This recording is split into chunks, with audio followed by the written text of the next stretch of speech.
Kapuso, inaasahang lalakas at magtatagal pa sa loob ng Philippine Area of Responsibility ang Bagyong Christine. Nalubog sa baha ang malaking bahagi ng Naga City at Camarines Sur. Nasa 14 na ang namatay sa pananalasa ng bagyo, karamihan dahil sa pagkalunod. Provinces in northern Luzon have been placed under signal number 3, while Metro Manila and karaniwan may 8 hanggang 9 na bagyo ang pumapasok sa Bicol Region bawat taon. The Bicol region was the most affected by Typhoon Agon. Panatili ng bagyong Rolly ang lakas nito habang tinutumbok ang Bicol region. Ito naman na isa sa mga unang binayo ng bagyo, isinailalim na po sa state of calamity. Hindi na bago ang ganitong kalakaran para sa mga Bicolano. Subalit may isang bagyong dumaan na talagang hindi inaasahan ng mga mamamayan. Ang Bagyong Christine. Noong ika-22 ng Oktubre, sa Naga City abala ang mga tao sa kani-kanilang buhay. Hindi inaasahan ng lahat ang lakas ng bagyo na paparating. Una, ang sabi kasi, signal number 1. For hours, State Weather Bureau Pagasa has raised signal number 1.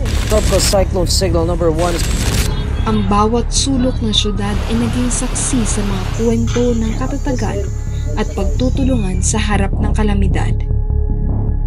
Ito ang kwento ng tapang at pag-asa ng mga taga-Naga City habang hinaharap ang bagsik ng Bagyong Christine.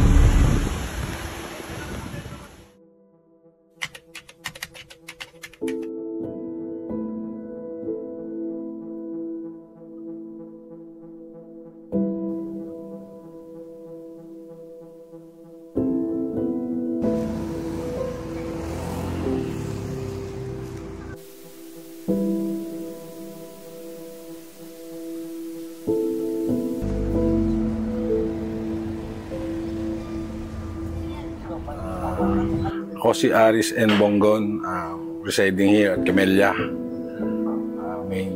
Del Rosario, Naga City.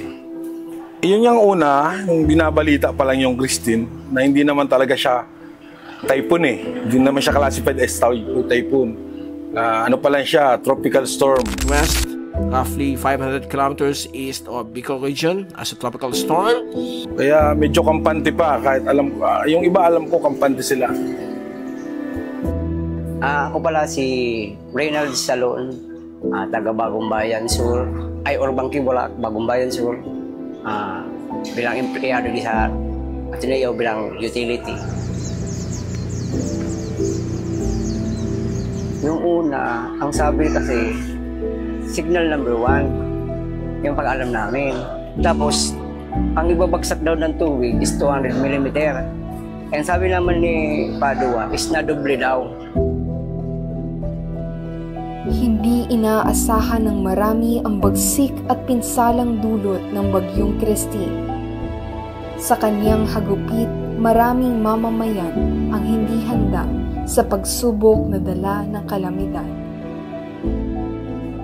I am Stephanie Fatima B. Orido, senior high school student at Ateneo de Naga University. So, nung time ng bagyo, nasa Madrigal dormitory ako nun. Siyempre nakakatakot siya kasi di namin alam yung mangyayari. And then, wala din kaming contact sa parents namin kasi walang signal. Tapos, mabilis yung pag-flow ng baha. Mabilis siya kaya kinakabahan kami kung ano yung mga possible na mangyari. Tunay na hindi inaasahan ang pagtaas ng tubig sa lungsod. Maraming residente ang napilitang lumikas, tulad na lang ng kwento ni Nanay Sanita. Ako si Sanita Pasakay, taga Calle 13, Bagobayan Sur. Sa Muya, sa Estadame, dikit lang na uran, nagbabaha na sa Kaya sa Muya ang halidig sa Ateneo yung drainage, pasiring naman sa may samo. Tapos iba pang mga drainage, nagdadali pa sa mga tubig. Naglikas kami. Hindi ko pa kami Di ko tatagin ma-evacuate. Iba man kaming taas. Kaso, di kaya ta. Kwento sa nang arumi. Ako siyang concrete. Natakot kami, tasigian lang ko ang tubig. Kaya nagsisimanggali kami mag-agom na mag-evacuate. Kada kakayahon talaga. Naglalangkaw ang tubig. Madali mo langkaw. Habang lumilipas ang bawat minuto, patuloy na tumataas ang tubig sa mga lungsod, umaabot sa mga tahanan at naglalagay sa panganib sa mga residente.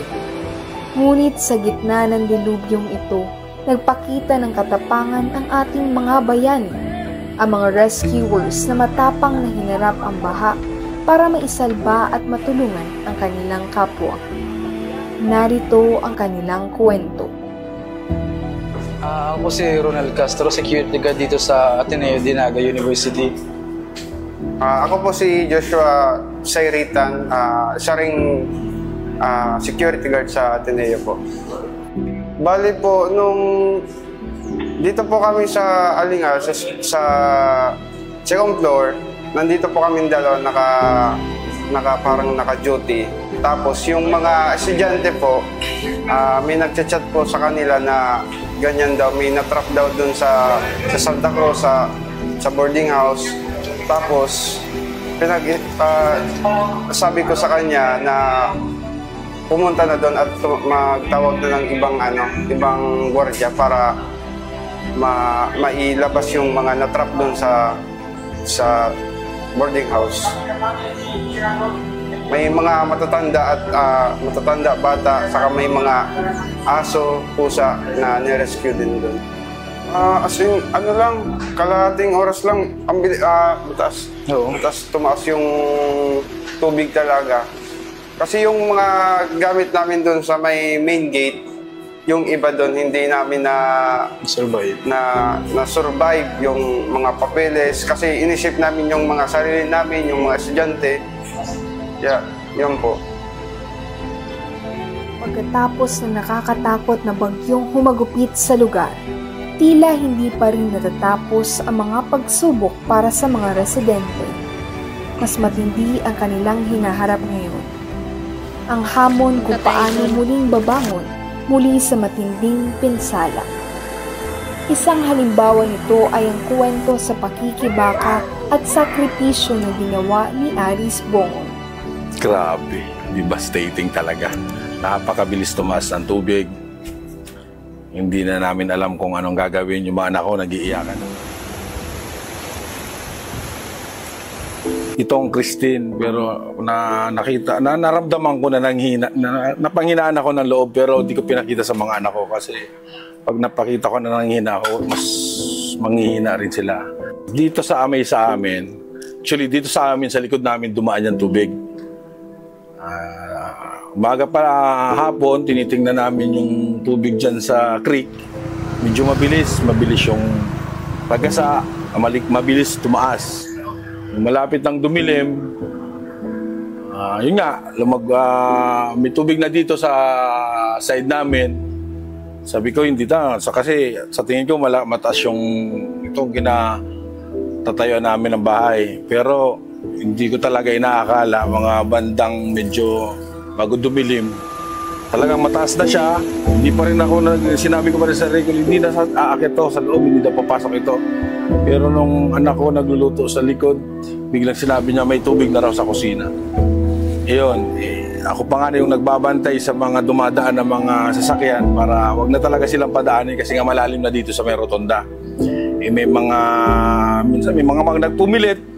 Yung isang nagpumilit niya na tumirik, to say, wala na yung sasakyan niya hanggang ngayon. Hindi niya nakuha niya pa naman, pero sabi niya wala na, hindi na pwedeng pakinabangan.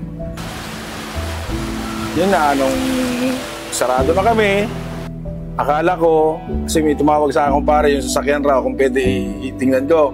Lalabas pa sana ako mga bandang 6:30 o 7:37, ganyan. Wala na, hindi ko na nabubuksan yung pinto kasi lumalaban na yung tubig. Nasira pa nga yung pinto kasi pinupos ako talaga. Nung tiningnan ko sa labas, sabi ko sa kumpare ko, pare, mamamatay ako pag pumunta ko dyan sa iyo. Napatigil ang bawat isa sa kani-kanilang gawain sa harap ng sakuna. Sunod-sunod ang mga problemang kailangang harapin. Nawala ang dating kasiglahan ng lungsod. Napalitan ng baha, putik at basura ang kapaligiran. Sobrang nakakapanlumo ang naganap. Ngunit sa gitna ng lahat, laging may pag-asa. Paano ba makakabangon ang mga mamamayan at maibabalik ang dating sigla ng lungsod?